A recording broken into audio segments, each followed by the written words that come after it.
की व्यर्थ चर्चा करते रहो तो लोग आपको बदनामी का ठीकरा दे देंगे। इसके पास तो कोई काम नहीं है, निंदा में ही लगा रहता है, निंदा में ही लगी रहती है। तो अपनी ये मानव की जिंदगी, मनुष्य का शरीर, ये मानव की देह बड़ी मुश्किल से तो मिली है। ना जाने कितने पापड़ बेले होंगे तब जाकर तो अपने को ये मानव का शरीर मिला है। 83,99,999 जीवन को निकालने के बाद, योनियां काटने के बाद ये मानव की देह में, और 84,00,000वें नंबर की अगर ये देह हमको और आपको प्राप्त हुई है और इसको भी हमने व्यर्थ चर्चा में निकाल दिया, तो फिर ये मानव शरीर भगवान क्यों देगा? एक बहू को सास ने पानी भरने के लिए भेजा कि ये तुम मटका लेकर जा, पानी भर कर लेकर आ, और वो मटका लेकर गई और मटके को फोड़ दिया। बाल्टी में रस्सी बांधकर नीचे कुएं में उतारना था, उसने मटके में रस्सी बांधकर कुएं में उतार दिया। अब मटका भर कर आ रहा था और झूलते झूलते कुएं के अंदर टकराया, फूट गया। अब जो ऊपर आया वो मटका नहीं था, केवल पानी का मुंह था वो मटके का। अब उसने सोचा कि मटका तो मेरा फूट गया, सास पूछेगी कि कहाँ गया, तो उसने वो मटके का जो मुंह था उसको सिर पे रख लिया, क्योंकि मटका लेकर आई थी तो मटके का मुंह सिर पे रख के लेकर और पहुंच गई घर। सास ने पूछा क्यों री बेटा? जल भरने गई थी तो वो मटका कहाँ गया? तो सास से कहा कि वो तो मैं जल भर रही थी तो फूट गया। तो कहा कैसे फूट गया? तो कहा तू तो पानी भरने गई थी। तो कहा मटके का मुंह बांधा, कुएं में उतारा, टकराया, फूट गया। सास ने कहा तूने बाल्टी को नहीं बांध कर नीचे डाला था? तो कहा मैंने सोचा डायरेक्ट एक ही को भर लेती हूँ, बार बार भरूंगी जाएगा, इससे अच्छा एक ही में भरा जाए। फूट गया। सास ने कहा चल अगली बार तू अच्छे से संभल के लेकर आना। दूसरी बार फिर भेजा उसको। अब की बार लेकर चली थी तो लेते लेते जब पानी भर कर लेकर आ रही थी तो उसके सिर में चल गई खुजाल। अब सिर पे जो मटका रखा था तो उसने कहा ये मटके को पड़ोसन को दे दूं। पड़ोसन बड़ी वृद्ध थी, संभला नहीं, मटका नीचे गिर गया, टुकड़े टुकड़े लेकर वापिस आ गया। अब जब टुकड़े टुकड़े लेकर वापिस आई और टुकड़े टुकड़े लेकर जब वापिस पहुंची, फिर सास ने पूछा क्यों मटका कहाँ गया? वो तो ये टुकड़े टुकड़े हो गए, फूट गए। अब आपसे हम पूछें, छत्तीसगढ़ की जीजियों और जितने भी मेरे जीजा हुन बैठे हैं, जगह जगह से आए हुए जीजिए जीजा बैठे, आपसे हम पूछें कि ईमानदारी से बोलो, एक बार मटका तोड़ दिया, 2 बार तोड़ दिया, 3 बार तोड़ दिया, 4 बार तोड़ दिया, फिर 5वीं बार सास तुम्हें पानी भरने भेजेगी क्या? जम के तो बोलो जरा, नहीं भेजेगी। क्यों? सास को मालूम है मैं मटका देकर भेजूंगी और ये तोड़ देगी, हर बार नुकसान करेगी। इससे अच्छा है कि मैं पानी खुद भर लाऊंगी या दूसरे से भरवा लूंगी, पर इसको नहीं भेजूंगी। बस परमात्मा भी यही सोचता है। एक बार देह दी, मानव का शरीर दिया, इसने भजन नहीं किया। दूसरी बार मानव का शरीर दिया, इसने भजन नहीं किया। तीसरी बार फिर मानव का शरीर दिया, इसने भजन नहीं किया। तो चौथी बार परमात्मा तुम्हें मानव बना के भेजेगा। जब जब मनुष्य का शरीर पाया, दिन भर इधर की चर्चा, उधर की चर्चा, इधर की बात, उधर की बात, तो अगली बार भगवान ने सोच लिया कि इसको मानव बनाकर नहीं भेजना, मेंढक बनाकर भेज देंगे।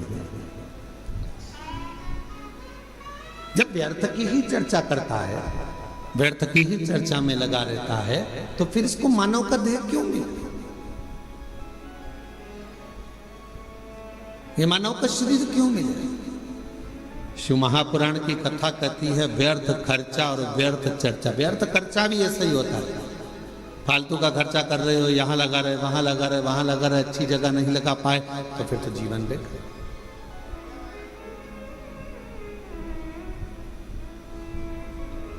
और ये भगवान की कृपा से, और बड़ी मुश्किल से तो मिली, और बड़ी मुश्किल से भगवत भजन मिला, बड़ी मुश्किल से भगवत नाम मिला, बड़ी मुश्किल से मानव का देह मिला, और बड़ी मुश्किल से ये मनुष्य शरीर प्राप्त हुआ, और उसको ऐसे ही गवा दे तो क्या मतलब का? वो कहते हैं ना, मैंने मानव जन्म तुझको हीरा दिया, मैंने मानव जन्म तुझको हीरा दिया, तू व्यर्थ गवाए तुम्हें क्या करूं, तू व्यर्थ गवाए तुम्हें क्या। देखो, हीरे जैसा शरीर दिया परमात्मा ने, ये शरीर प्रदान किया क्यों करा? कि मानव देह मिला है, मृत्यु लोक में जाना, थोड़ा भजन करना। भगवान ने ये कभी नहीं कहा कि तू काम मत कर, भगवान ने ये नहीं कहा कि तू परिवार मत संभाल। मेरा परमात्मा सारे पुराण, सारे वेद, सारे शास्त्र एक बात जरूर कहते हैं कि मृत्यु लोक में आए हो, संसार में आए हो, तो अपने परिवार को पालना भी पड़ेगा, पोषण भी करना पड़ेगा, संभालना भी पड़ेगा, नाते रिश्तों में रहना भी पड़ेगा, कुटुंब कबीले में भी रहना पड़ेगा। सबके साथ रहकर थोड़ा सा समय परमात्मा के लिए निकालना, और मुख से जब तेरे इस मानव देह से दिन भर में एक बार भी श्री शिवाय नमस्तुभ्यम निकल जाए तो समझ लेना मानव देह कृतार्थ।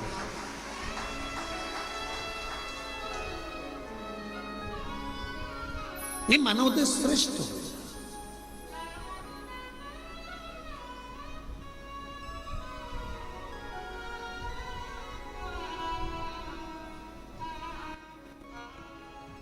कल एक गुड़गांव से एक बहन जी आई थी, वो एक बात कर रही थी कि गुरुजी,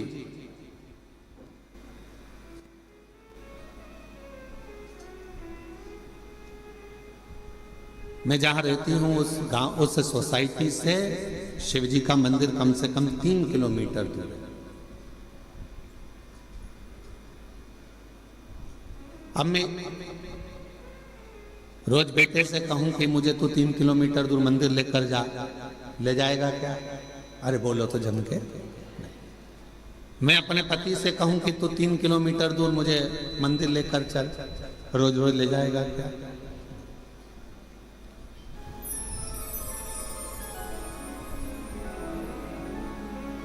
अभी हम आ रहे थे, इसके 1 घंटे पहले यहाँ पर हमारे, हम जहाँ रहते हैं कक्ष में, उसके बाहर एक माताजी बात कर रही थी दूसरी माताजी से। कहे कि मैं तो मेरे पति को बोलकर साथ में लेकर आई हूँ कि अपन केवल आधा घंटा की कथा सुनेंगे, उसके बाद आ जाएंगे।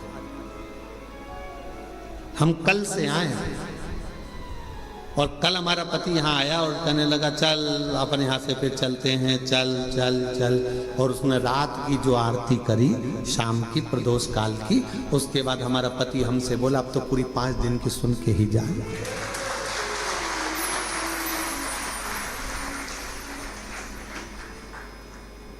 तो माता जी ने पूछा नोएडा वाली ने कि गुरुदेव ये बताओ कि हम 3 किलोमीटर दूर ना बेटा लेकर जाए, 3 किलोमीटर दूर ना हमें हमारा पति लेकर जाए, 3 किलोमीटर दूर बिना मैं साधन के जा नहीं सकती, और नीचे उतर के इतनी ट्रैफिक में जाऊं और कुछ हो जाए, शरीर को कोई ठोकर मार जाए, टल्ला देकर चले जाए, शरीर में कष्ट हो जाए, तो फिर मंदिर कैसे जाऊं? अब आप बताओ, आप कहते हो सारी समस्या का हल 1 लोटा जल, अब ये समस्या भी मेरी मिटा, ये भी समस्या। अब तुम बताओ कि मैं जाऊं तो जाऊं कैसे? तो हमने कहा मां,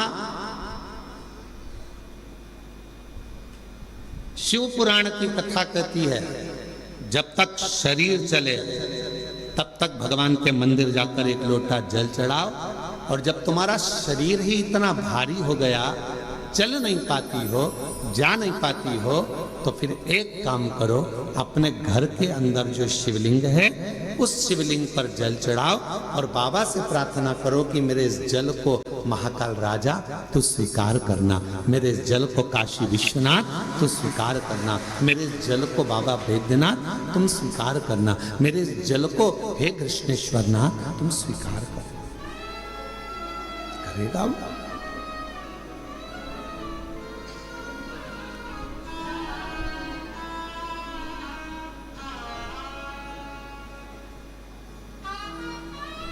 स्वीकार करेगा। बचपन में बच्चा सोया रहता है, माँ और बाप को उस बच्चे के पास आना पड़ता है। बच्चा जब बड़ा हो जाता है, उसे भूख लगती है, प्यास लगती है, तो वो अपने माता पिता के पास आता है।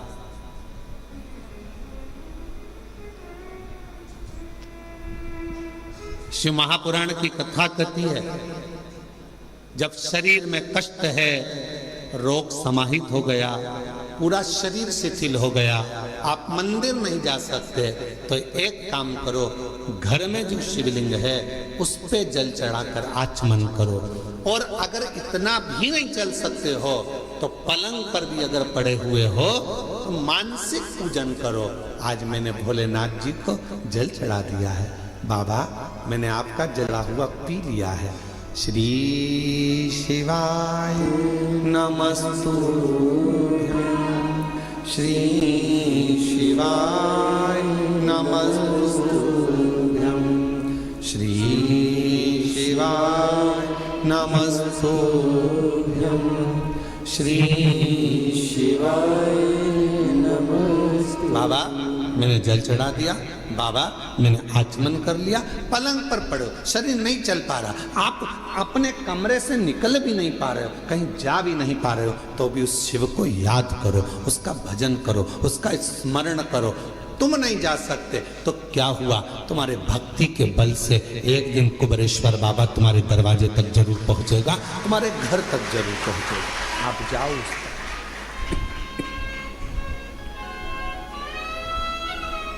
तेरे मंदिर में आना मेरा काम है और मेरी बिगड़ी बनाना तेरा। तेरी चौखट तक मैं आ ही गया, मुझे दर्श दिखाना तेरा। हम शिव के करीब में पहुंचे। जरूरी नहीं कि आप मंदिर तक जाएंगे, जरूरी यह है कि आपका विश्वास, आपकी दृढ़ता, आपकी श्रद्धा, आपका भरोसा एक ना एक दिन मेरे कुबेरेश्वर बाबा को तुम्हारे घर तक लेकर जरूर आएगा, तुम्हारे दरवाजे तक जरूर आएगा। और मैंने तेरे ही भरोसे बाबा, तेरे ही भरोसे हवा भी उड़ती जाएगी, बाबा डोल तो छड़ी नाम कटी जाएगी। भोले मैं तेरी बदन, शंभू मैं तेरी बदन, हवा भी उड़ती जाएगी, बाबा डोल तो छड़ी नाम कटी जाएगी। आप थोड़ा इंतजार करो, वो आएगा, दुख मिटाएगा। कोई कहे कि हम मंदिर तक ना जाएं, कोई बात नहीं, शरीर में कष्ट है मत जाओ, पर शरीर अच्छा है, चल सकते हो, जा सकते हो, तुम्हारे घर में चल रही है, तो इस शरीर से शिवालय तक जरूर जाओ, शंकर के मंदिर तक जरूर जाओ।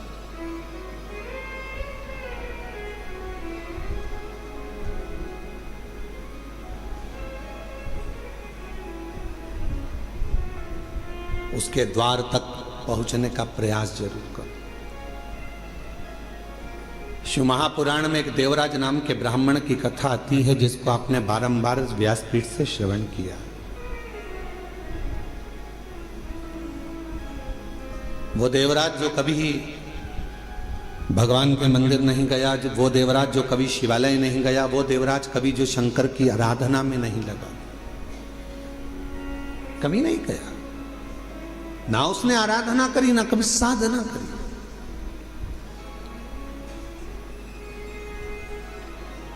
चोरी का धन लिया,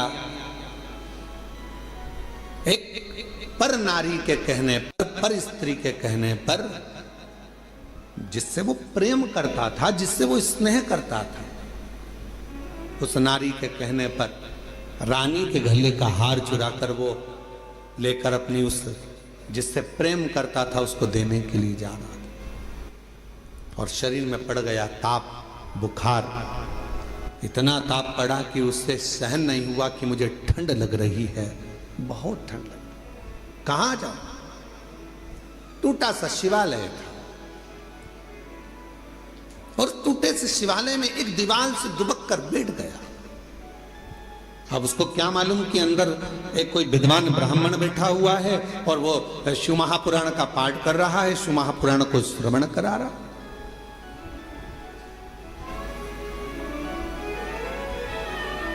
पूरी दुनिया में सारी पुराणों में केवल एक पुराण ऐसी है, शिव महापुराण, जो किसी यजमान को नहीं सुनाई जाती, जिसका श्रोता यजमान नहीं होता, जिसका श्रोता दुनिया का कोई व्यक्ति नहीं होता, जिसका श्रोता केवल सारी पुराणों में केवल एक पुराण है। श्रीमद् भागवत को आप उठाएंगे तो राजा परीक्षित उसका श्रोता है, फिर कोई पुराण उठाएंगे तो उसका काशी नरेश एक श्रोता है, फिर कोई पुराण उठाएंगे उसका श्रोता यह है, पर शिव महापुराण का कोई श्रोता नहीं। शिव महापुराण का केवल एक श्रोता है, वो देव अधिदेव महादेव और माता पार्वती जी कथा को श्रवण करने के लिए। 5 दिन यदि शिव महापुराण की कथा होती है, 7 दिन यदि शिव महापुराण की कथा होती है, मुख्य यजमान के रूप में जैसे साहू साहब यहाँ दामोदर जी बैठे हैं, दामोदर प्रसाद जी बैठे हैं, इनका परिवार बैठा है, या जिस तरह से आप सब इस पवित्र कथा को श्रवण करने के लिए बैठे हो, तो ये सोच कर बैठना 5 दिन आप कोई इंसान नहीं हो, 5 दिन आप कोई मनुष्य नहीं हो, 5 दिन आप कोई भी तुम्हारा नाम हो वो अपनी जगह पर है। 7 दिन 5 दिन जब कोई कथा का यजमान बनकर बैठता है तो उस जगह पर वो स्वयं नहीं बैठता, स्वयं देव अधिदेव महादेव उसके यजमान बनकर बैठते हैं उसके रूप में।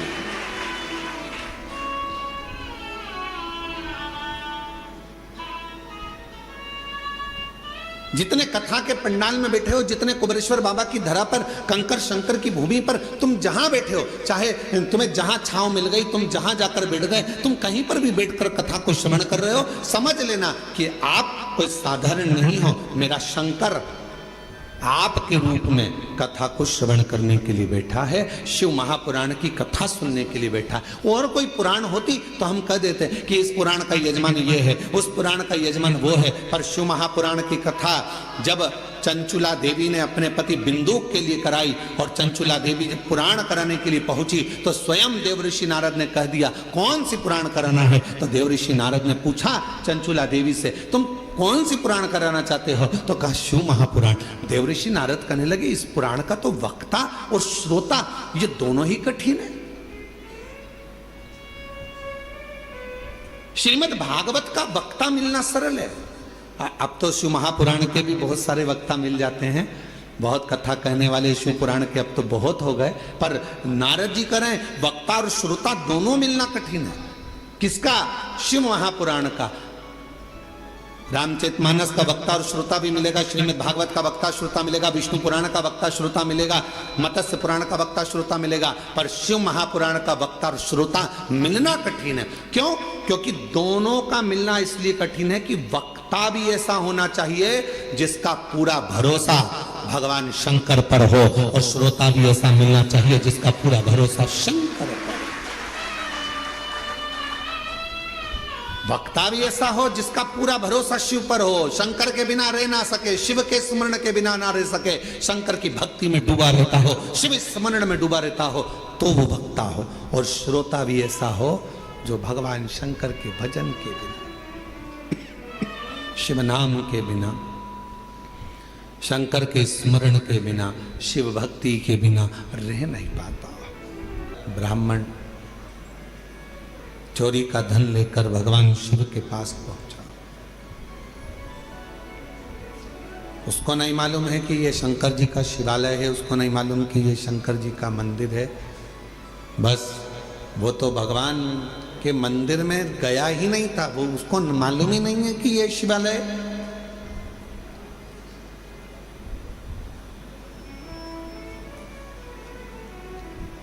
यहां कई लोग आते हैं कुबेरेश्वर बाबा की भूमि पर। कई लोगों को मालूम रहता है कि 5 कंकर बीनना है, बैठना है, और 5 कंकर की पूजन करना है, बाबा को विनय करना है, फिर उसमें से 1 कंकर साथ लेकर जाना है, बाबा से प्रार्थना कर कर कि मेरी ये कामना है पूर्ण करना।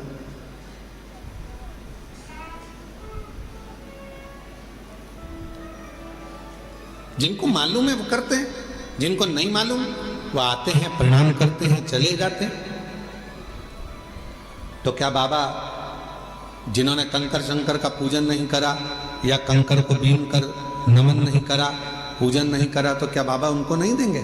आया तो है ना, कुबेरेश्वर धाम तक पहुंचा तो है ना, कुबेरेश्वर बाबा की धरा पर पहुंचा है, कंकर में उसका शरीर तो लगा है। इस कंकर शंकर की भूमि पर 12 ज्योतिर्लिंग के मध्य के इस स्थान पर अगर कोई भूल से भी पहुंच जाता है तो भी मेरा कुबेर भंडारी उसका भंडार भर ही देता है, तो भी भरता है।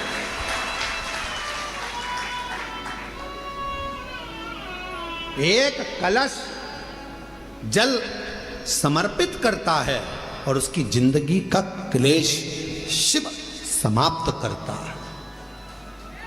कितना चढ़ा रहे हो? एक कलश, एक लोटा जल, एक कलश जल, एक लोटा जल जब हम शिव जी को चढ़ा रहे हैं तो हमारे जीवन का क्लेश अपने आप समाप्त हो रहा है।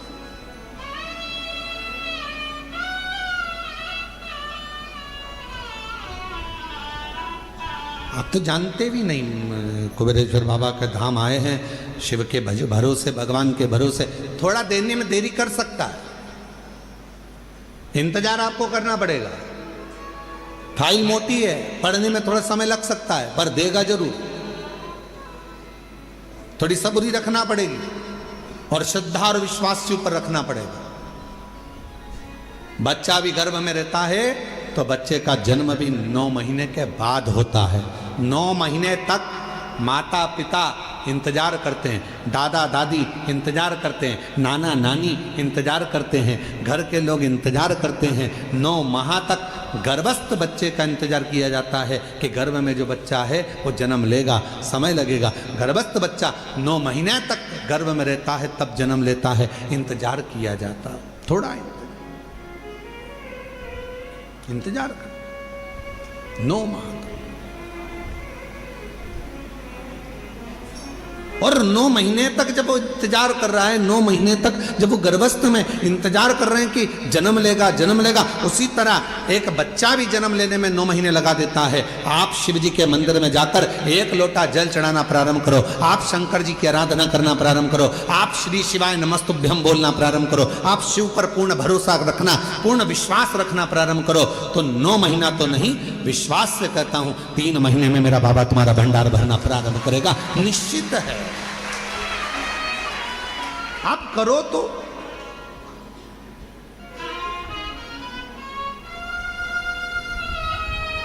और शंभु शरणे पड़े मांगू घड़ी रे घड़ी, दुख काटो दया करी दर्शन।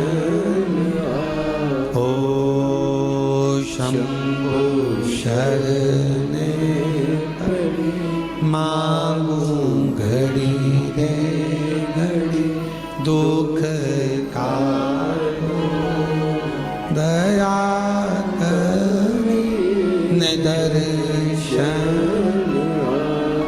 आप विश्वास के साथ उसके पास जाओ तो थोड़ा इंतजार करना पड़ेगा।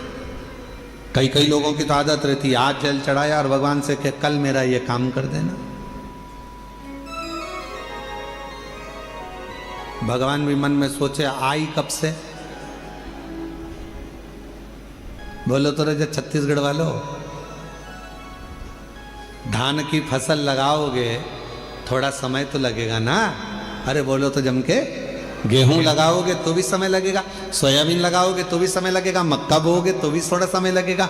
तो थोड़ा भक्ति का बीज तुम्हारे भीतर उत्पन्न करा है, तुमने अभी अभी शिव जी को 1 लोटा जल चढ़ाना प्रारंभ करा है, थोड़ा इंतजार तो करो। फसल भी आती है तो थोड़ा इंतजार कराती है, बच्चा भी जन्म लेता है थोड़ा इंतजार होता है। हमें अच्छे पद पर पहुंचना है तो शुरू से थोड़ी मेहनत कर कर वहां तक पहुंचा जा सकता है। तो निश्चित है कि मेरा बाबा भी तुम्हारे दुख को, तुम्हारी तकलीफ को, तुम्हारे कष्ट को, तुम्हारी बीमारी को, तुम्हारे दुख को मेरा बाबा भी काटेगा। थोड़ा समय लगेगा, थोड़ा इंतजार करो, बचा लेगा। जो दान, जो पुण्य करा, जो सत्कर्म करा, जो कथा श्रवण कर रहे हो, किसी को पानी पिला रहे हो, किसी को टॉफी खिला रहे हो, किसी को बिस्कुट खिला रहे हो, किसी का मुख झूठा करा रहे हो, तुम्हारी जितनी सामर्थ्यता है उसके अनुसार तुमने किसी को अगर अन्न दान करा है, वो अन्न दान हमारे सामने आएगा। किसी को समय का दान दिया है, वो समय हमारे सामने आएगा। किसी को पानी पिलाया, वो पानी हमारे सामने आएगा। कहीं ना कहीं हमारा किया गया सत्कर्म, हमारा पुण्य हमारे सामने आकर खड़ा होता है। वो लालची और वो व्यक्ति, लोभी व्यक्ति, लालची व्यक्ति और वो व्यक्ति जब जा रहा था, एक वृक्ष की पत्तियां उठाकर भिखारी के कटोरे में देकर चले गया। पुराण की कथा को दिल से सुन लिया, स्वीकार कर लिया, उतार लिया, उसकी जिंदगी में वो कभी धोखा नहीं खाएगा, वो जिंदगी में कभी ठोकरे नहीं खाएगा, कभी नहीं खाएगा। वो धोखा नहीं खा सकता, वो ठोकर नहीं खा सकता।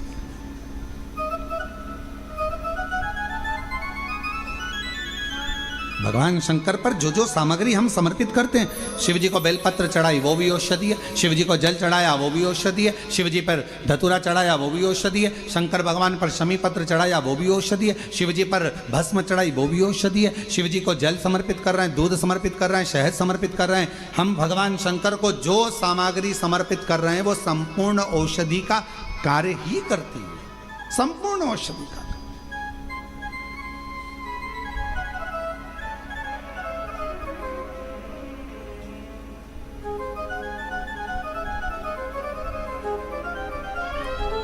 शायद दुनिया में पहला ऐसा धाम होगा कुबेरेश्वर धाम, जहां पर भोजन भी बनता है। तो बाबा की जो बेलपत्र चढ़ती है, उसी बेलपत्र को सब्जी में, खिचड़ी में, भोजन में उस बेलपत्र को उकाला जाता है, बनाया जाता है और आप तक पहुंचाया जाता है। वो औषधि बन जाए। लोग नहीं पहचान पाते, पर जो जानने वाले हैं, जो कोई व्यक्ति कहे कि औषधि, शमी के वृक्ष, बेलपत्र का वृक्ष, उसके नीचे की मिट्टी हो, उसके नीचे की रज हो, वो भी औषधि का कार्य करती है। जब किसी व्यक्ति को यूरिन से जुड़ी हुई प्रॉब्लम हो जाती है, उसको जब यूरिन से जुड़ा हुआ बहुत बड़ा रोग उत्पन्न हो जाता है, यूरिन नहीं आती है या यूरिन रुक जाती है या यूरिन उसकी निकलती ही नहीं, बाथरूम आती ही नहीं, उसको बहुत रुक रुक कर आती है या बाथरूम पूर्ण तरह से नहीं आती, तो उसको करा क्या जाता है? उसको जाओ शमी का वृक्ष, शमी के वृक्ष की नीचे की मिट्टी लाओ, शमी के वृक्ष की पत्ती लाओ, बाबा देवाधिदेव महादेव का अवधूतेश्वर नाम लेकर उसको अच्छा मिट्टी के साथ शमी की पत्ती को मल लो, थोड़ा गीला कर कर नाभि के नीचे उसको लगा लो। 5 मिनट के अंदर अच्छे से, कितनी भी यूरिन रुक रही हो पर यूरिन निकलना प्रारंभ हो जाती है, उसको किसी चीज की जरूरत नहीं पड़ती। 5 मिनट लगता है बस, और 5 मिनट में यूरिन आना प्रारंभ हो जाती है।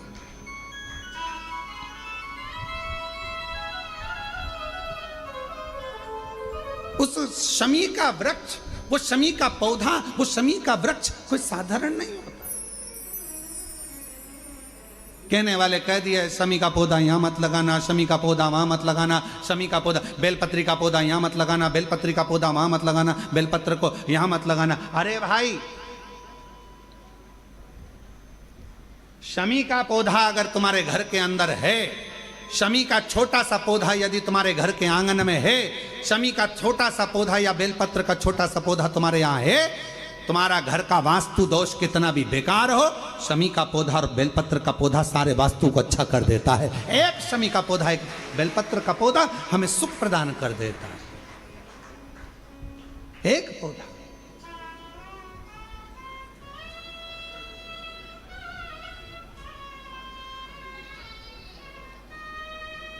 उस शमी के पौधे को ना पहचान रहे लोग, उस बेलपत्र के पौधे को ना पहचान रहे लोग। पर एक निवेदन आपसे और है, अगर तुम्हारे गांव में, तुम्हारे नगर में, तुम्हारे शहर में, तुम्हारी कॉलोनी में, तुम्हारी सोसाइटी में शमी का पौधा हो, बेलपत्र का पौधा हो, बड़ का पौधा हो, पीपल का पौधा हो, चाहे आंवले का पौधा हो, किसी भी पौधे में आप कोई भी जैसे दही चढ़ा देते हो, दूध चढ़ा देते हो, या कोई ऐसा इत्र चढ़ा देते हो, निवेदन है आप अपने आसपास के बड़े बड़े पौधे में ये कोई भी चीज़ ना चढ़ाएं। कोई महाराज कितना भी बताए, पर उस पौधे के अंदर आप केवल जल चढ़ाएं, केवल जल। आप उसमें ना दूध चढ़ाएं ना दही चढ़ाएं। क्यों?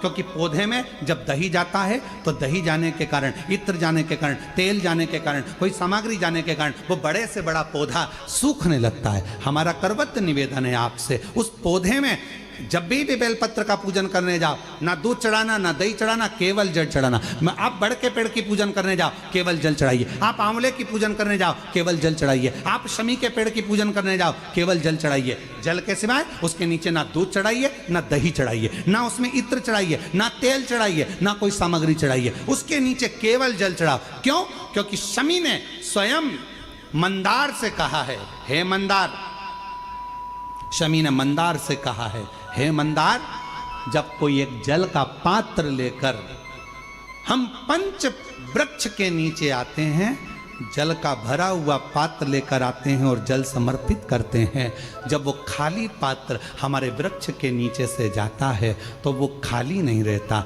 हम उसे लक्ष्मी से परिपूर्ण कर कर भेज देते हैं। ये शमी कहता है। अब ना जाने तुमको कौन कह देता है कि उसमें दूध चढ़ा दो, उसमें तुम्हें दही चढ़ा दो, उसमें ये चढ़ा दो, इसमें इत्र चढ़ा दो। किसी का कहना मत मानो, आप शिव महापुराण का कहना मानो। एक लोटा जल शमी के वृक्ष के नीचे चढ़ाओ, बेलपत्र के वृक्ष के नीचे चढ़ाओ, चाहे आप बड़े वृक्ष के नीचे चढ़ाओ, चाहे आप आंवले के वृक्ष के नीचे चढ़ाओ, चाहे पीपल के नीचे चढ़ाओ, पर जल चढ़ाओ। इसके सिवा कोई सामग्री।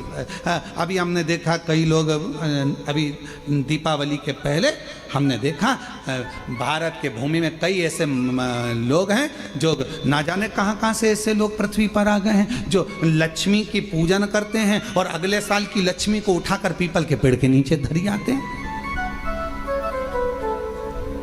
आंवले के वृक्ष के नीचे रखे आएंगे, कहीं बड़ वृक्ष के नीचे रखे आएंगे। रोड के किनारे जितने वृक्ष लगे हैं, सबके घर की लक्ष्मी मैया, सबके घर की लक्ष्मी जी की मूर्ति, गणेश जी की मूर्ति, इस देवता की मूर्ति, उस देवता की मूर्ति, सारी मूर्तियां पेड़ों के नीचे रखी हुई है। तुम्हें कौन ने अकल दे दी ऐसी? तुम्हें अकल किसने दी ऐसी? कौन ने विवेक दे दिया कि घर की पुरानी मूर्ति को पेड़ के नीचे ले जाकर रख दो? तुम्हारे घर की पुरानी मूर्ति है, घर में एक बाल्टी लो, घर में एक टब लो, उस बाल्टी में पानी भरो, तुम्हारे घर की पुरानी मूर्ति उस पानी के अंदर डाल के रखो। जितने दिन में गल जाए, 15 दिन, 20 दिन, 25 दिन, जब गल जाए तब उस मूर्ति की मिट्टी को किसी पेड़ के नीचे ले जाकर डालो, पर अपने देवी देवता को किसी वृक्ष के नीचे ले जाकर मत रखो, उनका अपमान मत करो, उनको अपमान मत करो। ना जाने कौन ऐसा विवेक दे देता है तुमको, ना जाने कौन ऐसी बुद्धि दे देता है कि भगवान की अगले साल की मूर्ति को गणेश जी की उठाओ, पेड़ के नीचे रखिया, लक्ष्मी जी की मूर्ति उठाओ, पेड़ के नीचे रखिया, देवता की मूर्ति उठाओ, पेड़ के नीचे रखिया। नहीं, उस मूर्ति को अपने घर की पानी की बाल्टी में, पानी में उसको गलाओ, मिट्टी इकट्ठी हो जाए तब पेड़ में डाल लिया, पेड़ में डाल। करोगे? अरे बोलो तो जम के कि यहाँ से सुनी और यहाँ से निकाल दी, बची कुची थी, कथा में से गए तो झटकार दी। घर के लोगों ने पूछा कथा में गई थी सीहोर कुबरेश्वर धाम, क्या लेके आई? महाराज ने सुनाया तो बहुत कुछ था, पर समझ में नहीं आया करना क्या। समझो, हमारे देवता का अपमान हम क्यों करें? हमारे देवी देवता को लोग देखकर हंसते हैं। जब ड्राइवर गाड़ी चलाते हैं और पेड़ के किनारे पर जो मूर्तियां रखी रहती है, उनको तो मालूम ही नहीं है कि पेड़ के किनारे मूर्ति रखी है। उनने तो गाड़ी चलाते मुंह में गुटखा भरा हुआ है, तंबाकू भरा हुआ है, पिचकारी मार दी, वो तुम्हारे देवता पर गई। तुम्हारे बददुआ नहीं लगेगी? तुमको अपशब्द नहीं लगेगा? जरा विचार करिए। इसलिए पेड़ों के नीचे मूर्ति रखना बंद करिए, उस मूर्ति को घर में ही बाल्टी में गलाओ, मिट्टी तैयार करके वो पेड़ के नीचे चढ़ाओ, स्वीकार हो।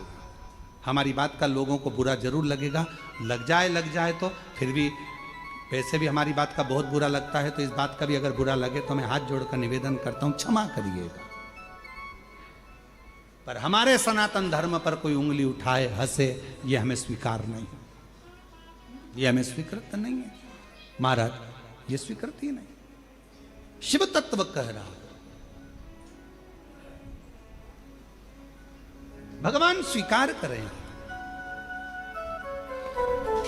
शमी के वृक्ष के नीचे की मिट्टी और शमी की पत्ती। अवधूतेश्वर महादेव का नाम लेकर यदि यूरिन से जुड़ा हुआ कोई भी प्रॉब्लम होता है तो नाभि के नीचे गीली कर कर उस मिट्टी को लगाया जाए। 5 मिनट 7 मिनट 5-7 मिनट तो बहुत हो गए, 5 मिनट में आपको उसका फर्क दिख जाएगा। 5 मिनट यूरिन आना प्रारंभ हो जाए। शमी के पत्र में वो बल होता है। शमी के पत्र,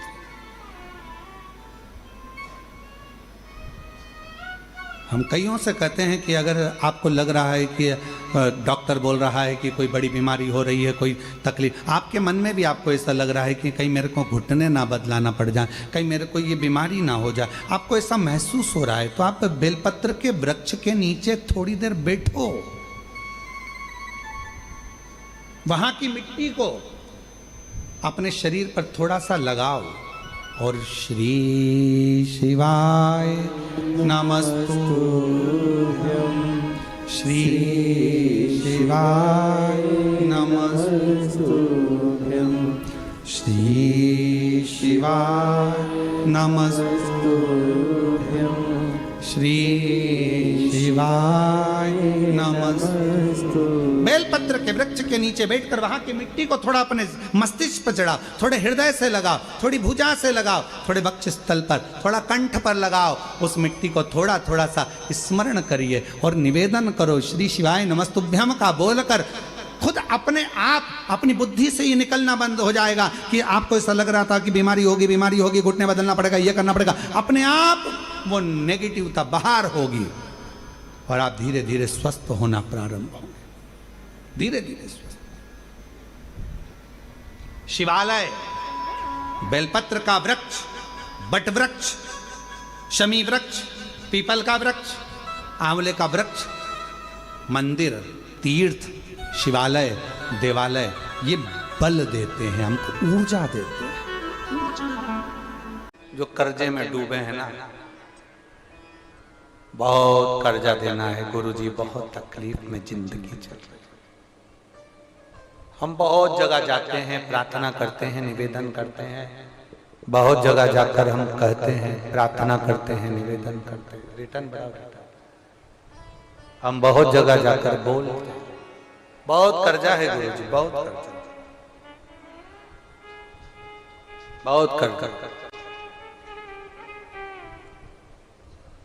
हमने पहले भी कहा कर्जे का मतलब ही है कर कर कर जा, उसी का नाम है पहले।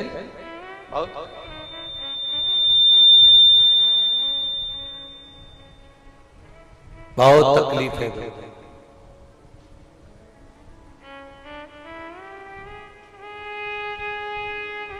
दूध के अंदर कुछ मात्रा में शक्कर मिलाकर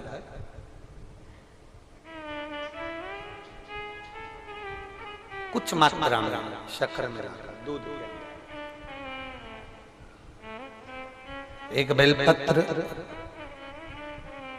बाबा देवादिदेव महादेव को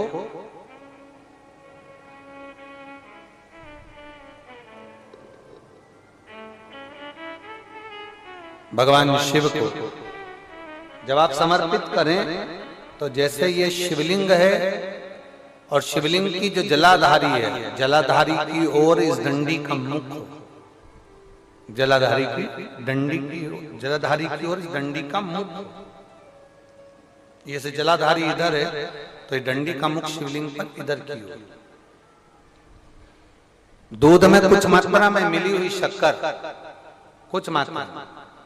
हमेशा एक बात याद रखना कि जब भी सूर्य नारायण भगवान को जल दिया जाता है या शंकर भगवान को कोई जल समर्पित किया जाता है, शिव जी को जल चढ़ाया जाता है, तो जो जल चढ़ाने वाला पात्र होता है जिसमें जल भरा है या दूध भरा है या सामग्री भरी हुई है और आपको अभिषेक करना है, शंकर भगवान से अपने मन की कामना वाला पूजन करना, प्रयास करना, शक्कर डाल दी, कई लोग उसमें दूध में शक्कर को हिला दिए, मिला दिए ना। जल भरा, जल में कुछ आ गया, उंगली डालकर निकाल दिया, या कोई पत्ते से या कोई फूल से या कोई सामग्री से निकाल दिया ना।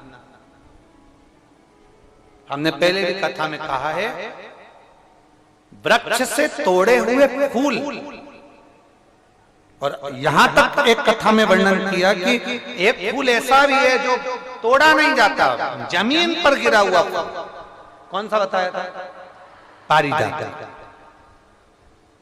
उस फूल को तोड़ा नहीं जाता, वो फूल जमीन पे गिरना चाहिए, जमीन पर गिरेगा, उठाओगे तब शंकर को चढ़ेगा, वो पारिजात का फल।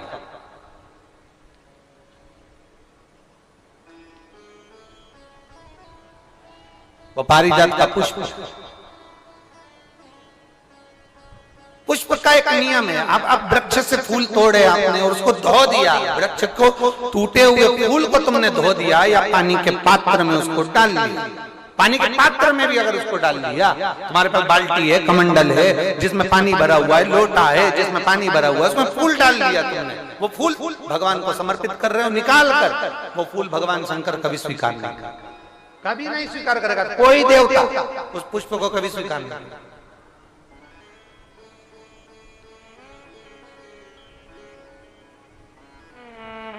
और मैंने तेरे ही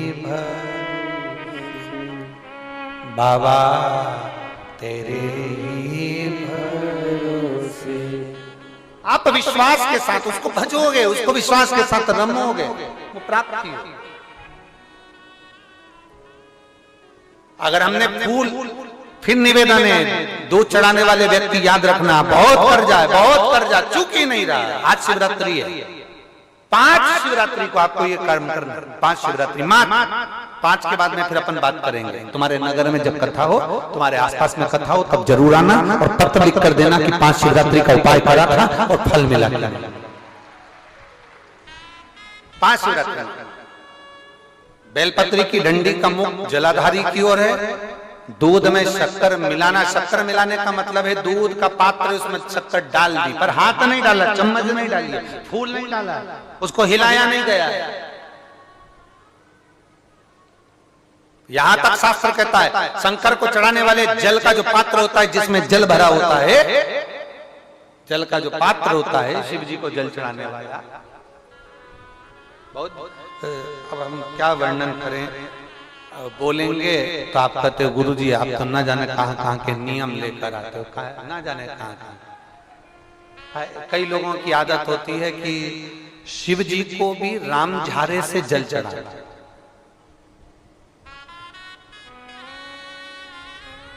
राम झारा देखा है आप लोगों ने? एक इतना बड़ा कलश होता है, उसमें एक टोंटी लगी होती है, एक टोंटी लगी होती है, उसको रामझारा कहते हैं। कई लोग शंकर भगवान पर भी रामझारे से जल चढ़ाते, रामझारे उसमें, क्योंकि जल भर लिया और वो टोंटी लगी, उसमें से पानी डाल, उसमें से जल चढ़ रहा ना। ये जिसने तुमको अकल दी है ना, शंकर भगवान को आप जाओ दूसरी जगह पर चढ़ सकता होगा, मेरे ठाकुर जी को, मेरे राम जी को, मेरे कृष्ण जी को, भवानी माँ को, सबको रामझारे से जल चढ़ा दो, चल जाएगा, पर मेरे महादेव को जल रामझारे से नहीं चढ़ता। उसका कारण ये है, आप चढ़ाना है तो श्रृंगी से जल चढ़ा सकते हो, श्रृंगी से जल चढ़ा सकते, मना नहीं, और रामझारे से जल, उसका केवल एक कारण है, रामझारे का जो जल होता है यहां से आने के बाद टेढ़ा मुड़कर जाता है, और मेरा भोला भंडारी तो सीधा सीधा है।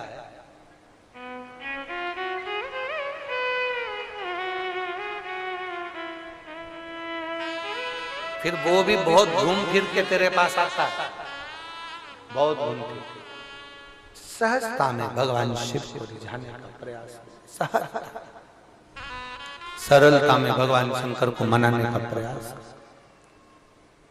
सीधा जल का पात्र लिया, बाबा पर डाल, धीरे धीरे डालो, तुम्हारी मर्जी पड़े जैसा डालो, पर आराम से बाबा को समर्पित कर,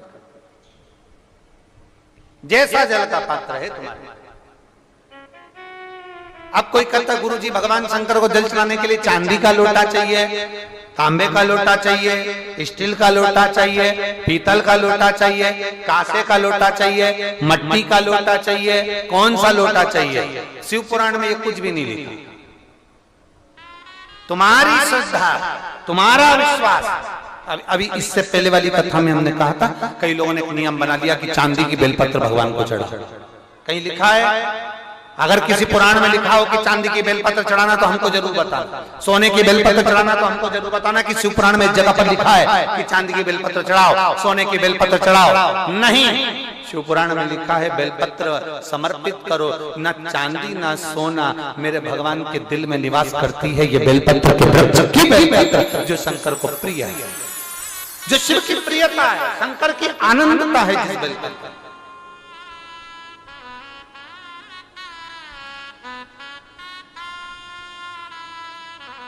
और भोले भंडारी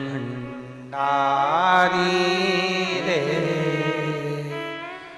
दूर करो दुख मेरा, ओ त्रिपुरारी रे दूर करो दुख मेरा। बड़ी दूर से आई बाबा, बड़ी दूर से आई बाबा, दूर करो दुख मेरा। अरे त्रिपुरारी दूर करो दुख मेरा, भोले भंडारी करो दुख मेरा। आप समर्पित करें बेलपत्र की डंडी का मुख इधर, जलाधारी की ओर, जल चढ़ा, दूध चढ़ाया, शक्कर मिलाओ, और दूध चढ़ाने के बाद में एक छोटे से पात्र में उस दूध को झेल लीजिए, फिर बाद में जल चढ़ाया। पहले पात्र में दूध को झेल लिया, उसके बाद में जल चढ़ाया, फिर जल चढ़ाया।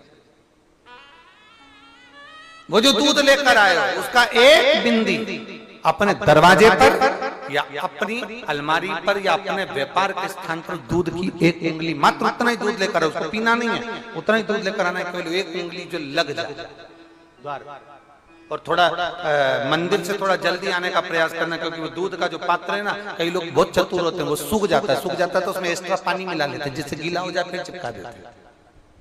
दुनिया में चतुर लोग बहुत सारे पड़े हुए हैं। थोड़ा जल्दी आ जाओ मंदिर से, जिससे वो दूध की एक बूंद जो दूध लेकर आए वो सूखे ना। उस दूध की एक बूंदी भी अगर आपने 5 शिवरात्रि कर लिया, 5 शिवरात्रि के बाद बात करेंगे कि कर्जा कितना रह गया और कितना चूका, फिर बात करेंगे, बात विचार कर। वो शिव औघड़ी है, शंभू औघड़ी है।